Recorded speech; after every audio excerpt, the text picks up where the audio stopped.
L'agriculteur urbain, pourquoi pas l'agriculteur en campagne? Il me semble que ce serait plus simple. Ça aurait été plus simple et c'est ce que je voulais au départ, mais force des choses, j'habite en ville et je voyais pas le jour où j'allais pouvoir aller m'installer en campagne, donc j'ai décidé d'amener l'agriculture en ville. Est-ce que c'est compliqué, l'agriculture en ville? C'est très compliqué parce qu'il n'y a pas beaucoup de données qui existent là-dessus, parce qu'il n'y a pas beaucoup de monde qui le font, c'est très nouveau. Donc, c'est vraiment l'arrivée des technologies, exemple, les LED que j'utilise ici, qui permettent de rapprocher la lumière des plantes, qui permet d'amener tout ça en ville. Être un agriculteur urbain, est-ce que c'est compliqué au niveau du zonage, au niveau des permis? Côté zonage, les villes ne sont pas habituées à ce genre de projet-là, même s'il y a un engouement de plus en plus. Donc, quand je suis arrivé à la ville en disant « je veux faire ça », on m'a dit « bien, vous devez aller en zone agricole, monsieur ». Et quand je suis allé voir le ministère de l'Agriculture, ils m'ont dit la même chose, « vous devez aller en milieu agricole ». Donc, il a fallu vraiment faire les démarchages, démontrer que c'était un projet viable et que c'était nouveau et que c'est vers ça qu'il fallait aller. La grande différence, c'est que moi, je fais de la culture hydroponique. Donc, j'ai pas de terre. La plupart travaillent avec de la terre. Puis moi, c'est que de l'eau. Donc, l'objectif, c'est d'avoir une solution nutritive qui circule au niveau des racines. Et c'est comme ça qu'on fait pousser les plantes. J'ai un réservoir d'eau et à l'aide de pompes, je fais circuler l'eau à tous les niveaux dans mes étages. Et la lumière et la combinaison fait que c'est comme si j'avais des mini-systèmes de production sur chaque étage. Donc, dans ce cas-ci, j'ai 4 étages, ce qui me permet vraiment d'optimiser l'espace pour produire. Parce que les terrains en ville coûtent plus cher qu'en campagne. Donc, en optimisant l'espace, c'est vraiment plus avantageux économiquement. C'est quelque chose que tu as inventé?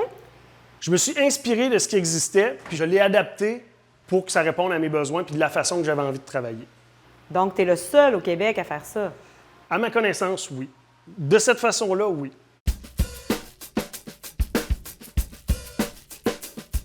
Est-ce que finalement, maintenant que tu le fais, tu trouves ça plus simple qu'avoir une agriculture dans un champ, d'être à la campagne? Oui. Oui? Parce qu'en fait, j'ai travaillé en agriculture en champ. Il fait chaud, il pleut, il fait froid. Là, ici, c'est toujours le même climat. J'arrive à l'heure que je veux. J'ai pas besoin de dire faut que je vienne vite ce matin parce que cet après-midi, il va faire trop chaud. Donc, tout est stable, puis tout est automatisé. Donc, je trouve ça beaucoup plus simple. Ici, chaque semaine, je peux repartir des nouveaux semis puis avoir tous les stades différents à tout moment de l'année. Je suis sans pesticides. J'utilise principalement des insectes prédateurs pour combattre les insectes nuisibles. J'ai de la coccinelle, j'ai des petites guêpes qui viennent parasiter les pucerons. Donc, j'utilise vraiment des insectes prédateurs. Et combien de temps ça t'a pris de développer tout ça? Il y a 2 ans, j'ai décidé de partir le projet. J'ai fait comme tout bon entrepreneur, j'ai commencé dans le sous-sol chez mes parents. Donc, la première année, on a développé les systèmes, tout ça. Et la deuxième année, j'ai déménagé ici. Ça n'a pas été facile de trouver un local adapté à la production. Puis ensuite, il faut faire tous les essais, il faut vraiment contrôler l'environnement. Et entre l'hiver, l'été, les différents paramètres à contrôler, ça demande beaucoup d'essais-erreurs. Qu'est-ce que tu fais pousser? Plusieurs variétés. Je fais plusieurs variétés de basilic, du persil, du thym, du romarin, de la sauge. J'essaie la coriandre. Je fais quelques fleurs comestibles. En fait, je suis beaucoup en expérimentation actuellement. J'essaie plein de nouvelles variétés. On fait des semences. J'ai parti des petits plants de tomates miniatures, des petits plants de poivrons.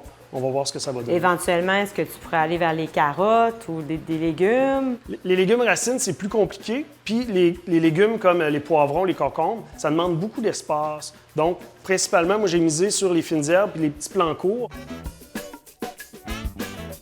En fait, les plants sont vendus à racines nues, donc le petit cope de plastique, les racines nues. Ensuite, les gens peuvent les conserver vivants à la maison en les mettant, ça peut être dans un verre d'eau, un pot maçon, ça peut être à travers des billes d'argile ou même à travers les murs qu'on voit ici, des systèmes plus autonomes. Donc, on peut tout faire avec les plants, on peut les conserver de la manière qu'on veut. On a ouvert une journée semaine, le jeudi, de 11h30 à 18h30. Les gens peuvent se présenter sur place, choisir eux-mêmes le plan à travers tous les choix de plantes. Donc, même pour moi, qui tue des cactus, je serais capable d'avoir des fines herbes. Avec un système autonome, tu ne peux pas te tromper. Merci beaucoup, Rémi. Ça me fait plaisir.